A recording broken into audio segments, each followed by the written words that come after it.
Hey, it's Soul, and this is the Neighborhood Endeavor Guide meant to mostly answer one question: how do I farm up all this stuff? But I'll explain how the rest of it works too. Please like this video, subscribe for more WoW coverage, and catch me where I'm live. Endeavors are a mostly passive system under the housing umbrella that shares a similar vibe to the Traveler's Log, the progression system in the trading post. Accessing it is done through the housing dashboard and clicking on the Endeavors tab.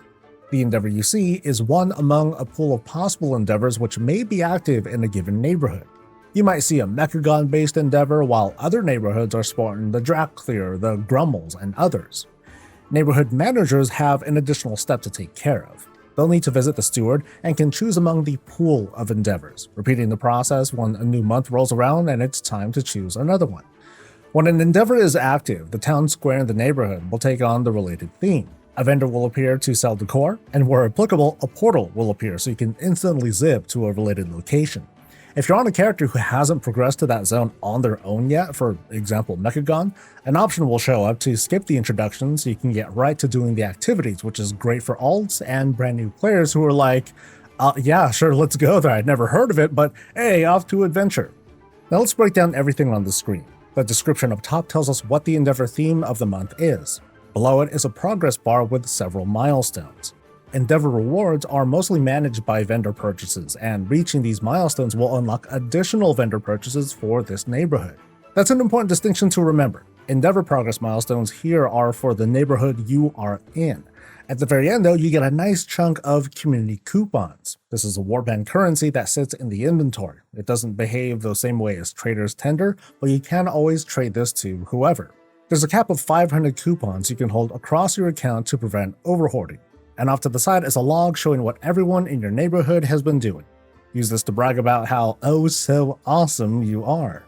Anyway, Endeavor progress happens by completing Endeavor tasks, which again have a very similar vibe to the trading post. It's a wide mix of combat and non-combat activities, even ones that are local to your neighborhood if you're a peace-loving neighborhood fellow. Upon completion, these immediately award credit towards the endeavor, housing experience, and community coupons of different values.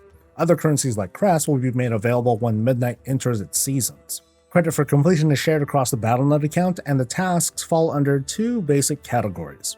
Themed tasks have something to do with what the endeavor is all about, and you'll likely need to travel to a related zone.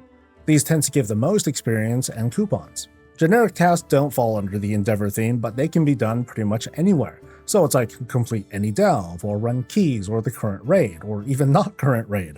These tend to not give nearly as good of a reward, but if you play the game regularly, you'll probably bank a lot of progress and rewards without even realizing it. Among these types, some can be repeated multiple times for additional rewards. Now these do have diminishing returns each time they're repeated until they bottom out, but they don't zero out. They can still continue to give rewards. As you can see on screen, you can earn bonus progress by completing tasks in a neighborhood group, which requires 3 or more people from the same neighborhood. It's a fun perk, but it's not, super necessary. And I couldn't test the amount of bonus housing experience is earned, if at all. Recent wording from the developers makes this kind of vague, but well, for the purpose of this guide, I'm going to presume that yes, completing tasks as a neighborhood group will also give you bonus housing experience, which might alter your player behavior. But the tasks are designed to be completed on an individual basis first.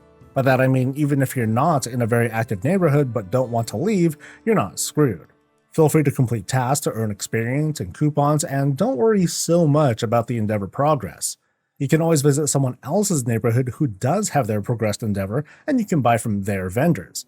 Like I said, the progress milestones are for your neighborhood, but it doesn't prevent you from buying stuff from someone else's. For those who do care about completing their own neighborhood endeavors though, systems will be in place for smaller or inactive neighborhoods to get a boost to neighborhood progression. Some of you might have 2 houses, one on the Horde side and one on the Alliance side, meaning you might have 2 kinds of endeavors.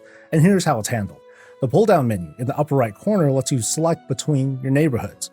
Doing so will let you view both endeavors, and you'll notice this button here. Only one endeavor can be active at a time, so you want to keep track of which one you want to work on. Unfortunately, even if you have the same endeavor in both neighborhoods, only the active one will make progress. If you're super into housing, it'll be in your interest to work both endeavors to max out how much housing experience and coupons you earn. Let's take a look at one of the vendors as an example. They sell a healthy spread of decor from small to large. A handful of decor is immediately available when the endeavor is active, and more can be accessed as the neighborhood progresses their endeavor. Items can go for as cheap as 2 coupons, they might be as high as 20, and the cost does not change with how well the endeavor is progressed. Now let's come up with a routine based on everything we've learned, to try and score as much progression, experience, and currency as possible, preferably while keeping our sanity. The first is to, funny enough, mostly ignore the endeavor progress bar. Now, this is just a mental trick on yourself. I mean, you're still going to work it, but this is a neighborhood progress bar, not your own.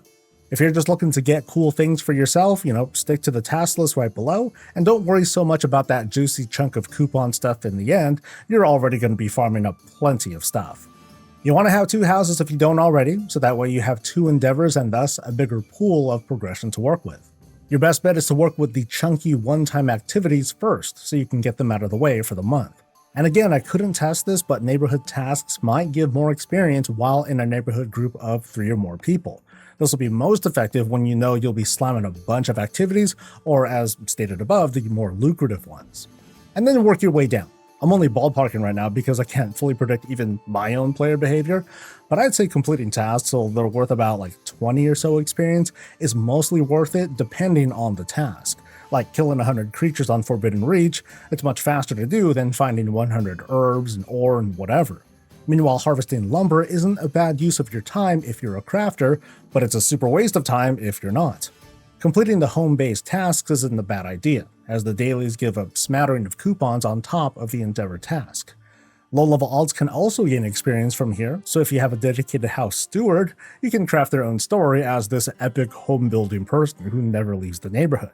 Remember that endeavors last for about a month, so it's a little bit less about trying to grind super hard super fast, it's more about considering completion of tasks that are out of the way of your normal routine. Like if you regularly run keys or raid with your guild, especially if you're all in a guild neighborhood together, you'll find yourself with a lot of coupons without really thinking about it.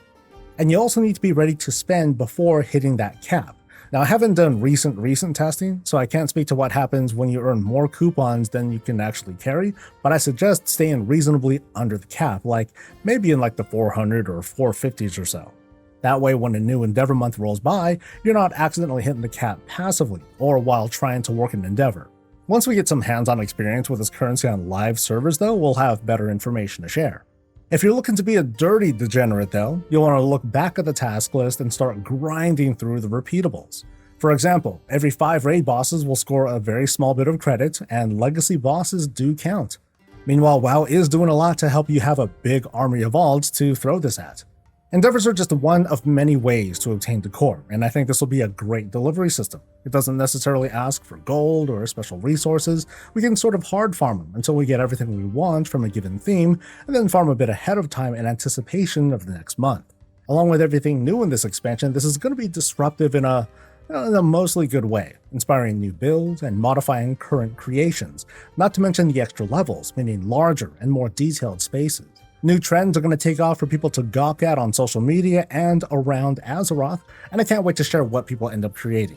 But for now, that's the guide, and I hope it helped a bit. Please like the video, subscribe for more WoW coverage, catch me live, and I'll catch you later. Stay safe, stay healthy, and stay breezy.